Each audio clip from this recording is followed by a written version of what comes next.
Hi అండి, welcome to Shri Harshi corner. మేము తొలి ఏకాదశి రోజు దేవుడికి నైవేద్యంగా కుడుములైతే వండుకుంటామండి. చాలా అంటే చాలా టేస్టీగా అయితే ఉంటాయి, చాలా ఈజీగా కూడా చేసుకోవచ్చండి. దీని కాంబినేషన్ కొబ్బరి చట్నీతో తింటే చాలా బాగుంటాయండి. మీరైతే ఏం పెట్టుకుంటారో తొలి ఏకాదశి రోజు నైవేద్యంగా కామెంట్ సెక్షన్లో కామెంట్ చేయండి.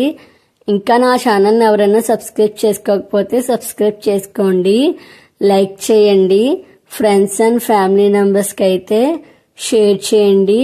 ఈ రెసిపీ ఎలా చేసుకోవాలో వీడియోలో చూసేద్దాం.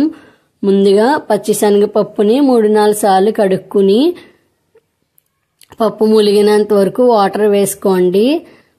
స్టవ్ వెలిగించుకుని బండి పెట్టుకుని 2 గ్లాసులు నీళ్లు వేసుకోవాలండి. 2 టేబుల్ స్పూన్ ఆయిల్ వేసుకోవాలి.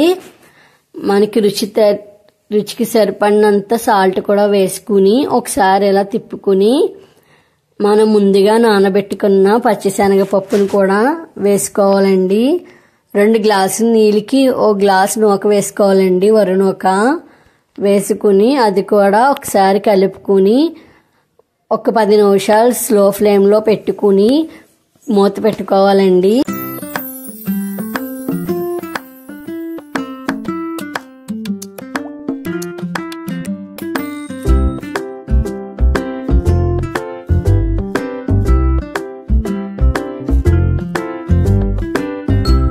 మధ్య మధ్యలో మూత తీసుకుని కలుపుకుంటూ ఉండాలండి, లేదంటే అడుగు పట్టేస్తుంది.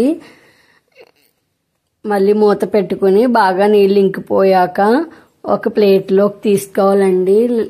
వంటలు చేసుకోవాలి కదండి, చేయకాలిపోద్ది కదా, అందుకని ఒక ప్లేట్లోకి తీసుకుని అలా పరుచుకుని కొద్దిగా ఆయిల్ చేతికి పాముకుని చిన్న చిన్న వంటల కింద చేసుకోవాలండి. మళ్ళీ ఆవిరి పట్టుకోవాలి కదండి.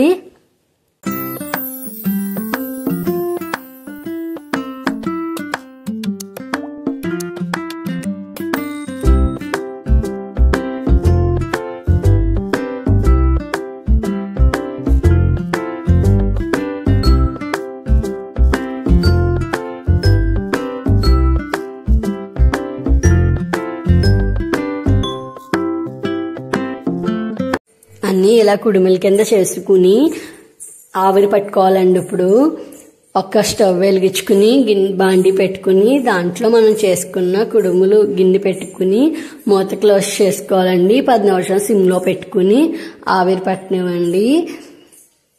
తర్వాత తీసుకుని దేవుడికి నైవేద్యంగా పెట్టుకోవాలండి. చాలా అంటే చాలా టేస్టీగా అయితే ఉంటాయి, చాలా ఈజీ రెసిపీ కూడా అండి. నా వీడియోస్ చూసిన వాళ్ళందరికీ థ్యాంక్ యూ అండి.